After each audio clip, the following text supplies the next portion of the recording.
Hi, I'm Kenny Colbert with the Employers Association. Thanks for joining me for coffee. We're filming today's segment from the print shop at the Employers Association. A lot of you may not realize this, but we print the majority of our training materials in-house. In fact, we run over 2.5 million copies a year. It's a very fascinating operation, and if you're ever in our building, stop by to take a peek. I want to spend a few minutes today talking about the financial troubles of the Employment Security Commission in North Carolina and South Carolina. During the recent recession, both states, along with 28 other states, have had to borrow money from the federal government to keep the unemployment system afloat. South Carolina had to borrow approximately $890 million, and the first interest payment of $35 million is due in September. North Carolina had to borrow, get this, $2.6 billion, and their first interest payment of $100 million is due in September. Both states probably thought the federal government was going to forgive this debt as part of the economic stimulus package, but as you know, with the debt woes of the federal government, that's probably not going to happen right now. South Carolina has made some major changes to their unemployment system. They've added a one-time surcharge to a lot of the employers. They set up a tier system. There are 20 different tiers, and you're taxed according to what tier you're in.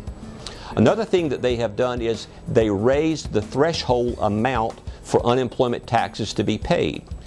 For a number of years in South Carolina, employers had to pay unemployment tax on the first $7,000 of an employee's income. In 2011, that's going to rise to $10,000, and it's ultimately going to rise to $15,000 over the coming years. I feel certain that North Carolina is going to do something similar. But here's the big thing.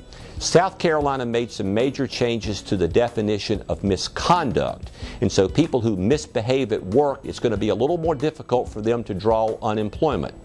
North Carolina needs to do the same.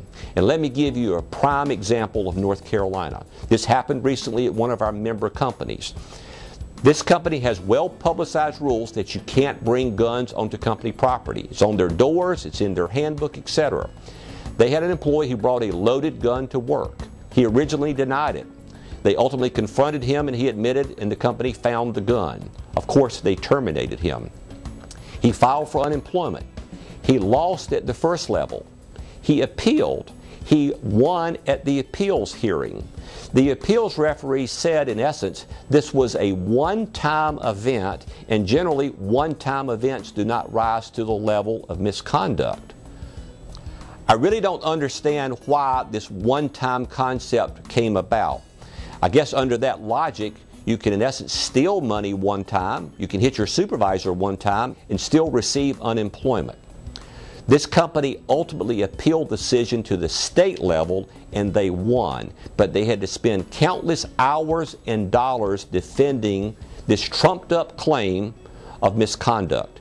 North Carolina needs to change the definition of misconduct. The Employers Association, in conjunction with the Association in Asheville and the Association in Raleigh, have formed a group called the Employers Coalition of North Carolina, ECNC. We have a part-time lobbyist. We are lobbying hard in the North Carolina General Assembly to make changes to the North Carolina Employment Security Commission. We would like to see the Employment Security Commission rolled under the Department of Commerce. That will save some money. And of course, we would like to see that definition of misconduct changed. We will keep you posted. Thank you very much.